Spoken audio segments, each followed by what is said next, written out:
Suppose I hand you a rock, and I say, throw it as hard as you can. You wind up, you let it go, and off it goes. Maybe it travels 50 feet. All right, good arm. Now suppose I give you a cannon. You fire the cannonball, and it goes a mile. Give you a bigger cannon. Maybe it goes 10 miles. Give you a rocket. It goes 1,000 miles. You see where this is heading. Every time we add more oomph, the thing goes farther. So the question that a reasonable person asks is, what happens if I just keep adding more? If I keep building a faster and faster ship, can I eventually cross the entire universe, edge to edge, like driving across Texas, except longer? The answer is no.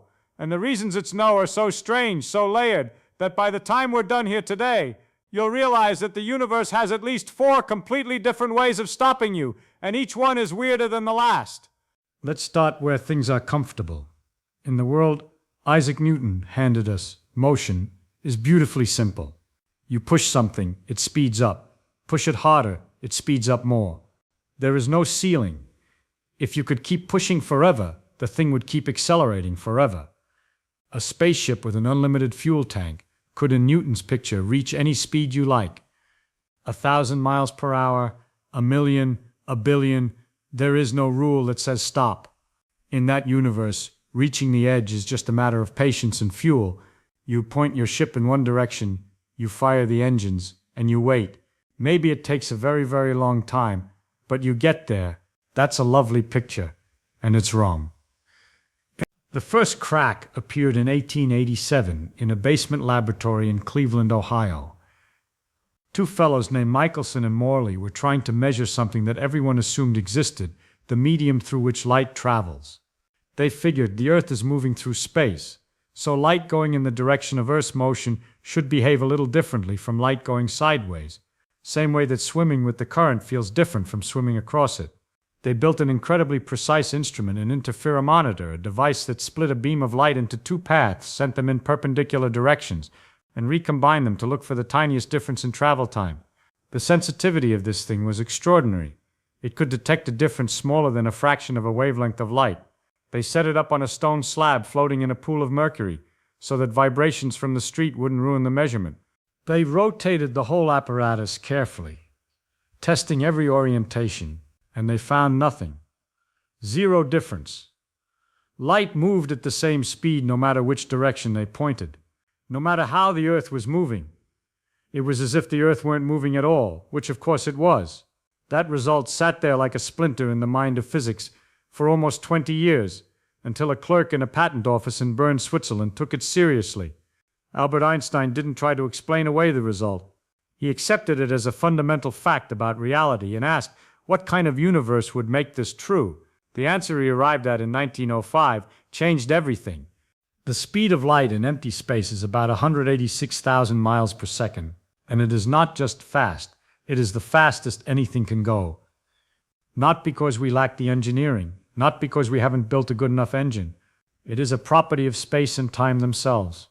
The speed of light is the speed limit of the universe, and it's woven into the geometry of reality.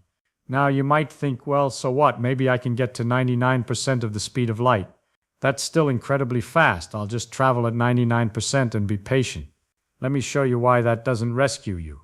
As you accelerate and approach the speed of light, 3 things happen. And they happen simultaneously, and they are not optical illusions or measurement tricks. They are real. First, time slows down for you.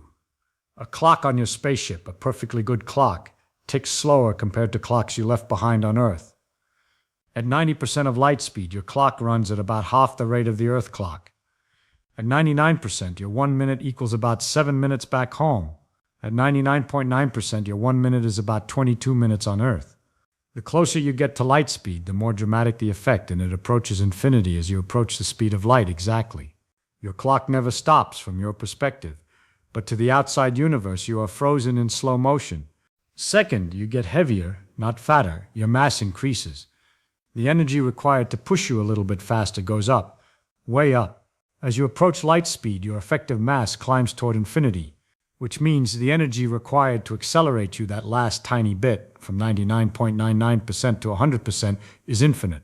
You would need more energy than exists in the entire observable universe just to close that last gap. It cannot be done, not difficult, not expensive, impossible. like asking for a triangle with 4 sides. The mathematics forbids it. Third, lengths contract. The space in front of you, in the direction you're moving, gets compressed, squeezed. This isn't your windshield playing tricks. From your frame of reference, the distances ahead of you physically shrink. This sounds like it might help, like the universe is making the trip shorter for you, and in a sense it does from your point of view. But it creates a strange situation. Different observers disagree about distances. Your trip and the universe's trip are different stories about the same journey, and neither one gets you to the edge. So that's the first wall. Nature has a speed limit, and the energy cost to approach it rises toward infinity. You cannot go the speed of light. You cannot go faster than the speed of light. No information, no signal, no particle with mass can. This alone would make crossing the universe extraordinarily difficult. But it's actually the least of your problems, because the universe is doing something behind your back while you're busy trying to speed up. It is getting bigger. In 1929, Edwin Hubble, working at the Mount Wilson Observatory in California, published observations that rearranged our picture of the cosmos. He had been measuring distant galaxies and noticed something peculiar. Almost every galaxy he looked at was moving away from us. And the farther away a galaxy was, the faster it was receding. This wasn't like an explosion where debris flies outward from a center point. It was something much stranger. Space itself is expanding. Every region of space is stretching, carrying galaxies along with it, like raisins in a loaf of bread dough that's rising in the oven. The raisins aren't crawling through the dough itself is swelling, and the raisins move apart because the material between them is growing. Let that sink in for a moment, because it overturns something your intuition tells you is obvious. You think of space as a fixed stage, a big empty room where things happen. It is not that. Space is a dynamic, flexible fabric, and it can stretch. And here's where it gets really unfair to our would-be space traveler. The expansion of space is cumulative. Over short distances, the effect is tiny. Between here and the nearest star, the expansion is so small you could ignore it for most practical purposes. But over billions of light years, it adds up, and it adds up in a devastating way. Imagine you're walking along a rubber band that is being stretched while you walk. You take a step forward, 1 foot, but in the time it took you to take that step, the rubber band stretched and your destination moved 1.5 feet farther away. You take another step. Your destination recedes again. If the rubber band is short, you still make net progress because your step is bigger than the local stretching. The trouble is, the longer the rubber band is between you and the destination, the faster it's stretching in total. At some critical distance, the rubber band is stretching faster than you can walk. And once that happens, you are done. You will never arrive. No matter how long you walk, no matter how determined you are, the gap grows and grows without limit. That is not a metaphor. That is what the universe does. There exists a boundary called the cosmic event horizon. Beyond this boundary, the expansion of space carries objects away from us faster than the speed of light. Wait, faster than light? Didn't I just say nothing can go faster than light? Yes, nothing can move through space faster than light. But space itself can expand at any rate it pleases. There is no speed limit on the stretching of the fabric of the cosmos. And when the space between two objects is expanding faster than light can cross it, those two objects are permanently cut off from each other. Light leaving one will never ever reach the other. Not in 1 billion years, not in 1 trillion, not ever. The observable universe, the part we can see, has a radius of about 46 billion light years. Now, the universe is only about 13.8 billion years old.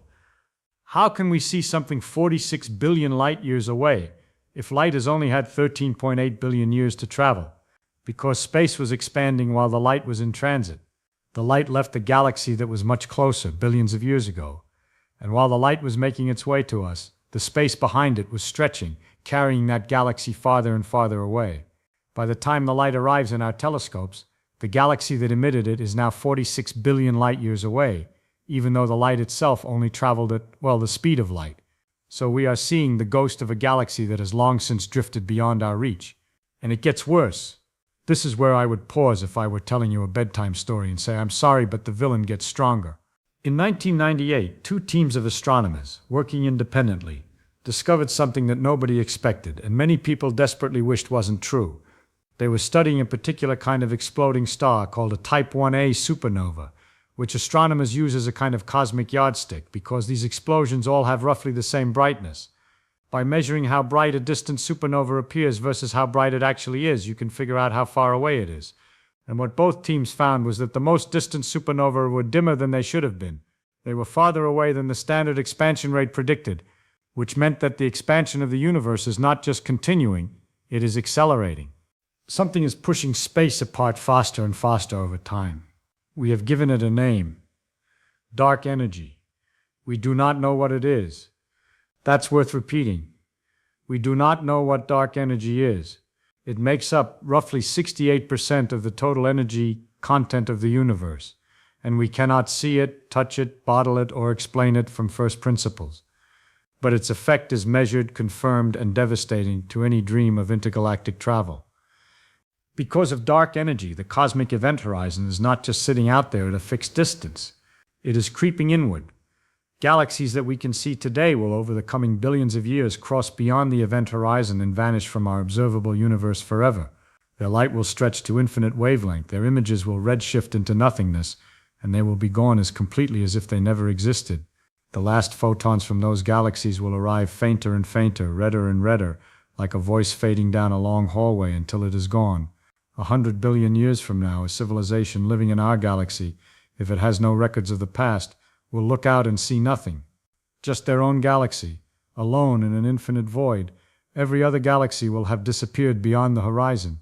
They would have no evidence that other galaxies ever existed. They would look at the sky and conclude reasonably but incorrectly that their galaxy is all there is. So let me line up what we've learned. You cannot reach the speed of light because the energy cost is infinite. The universe is expanding, carrying distant objects away. Beyond a certain distance, that expansion exceeds light speed, making those regions permanently unreachable. And the expansion is accelerating, which means the unreachable zone is growing.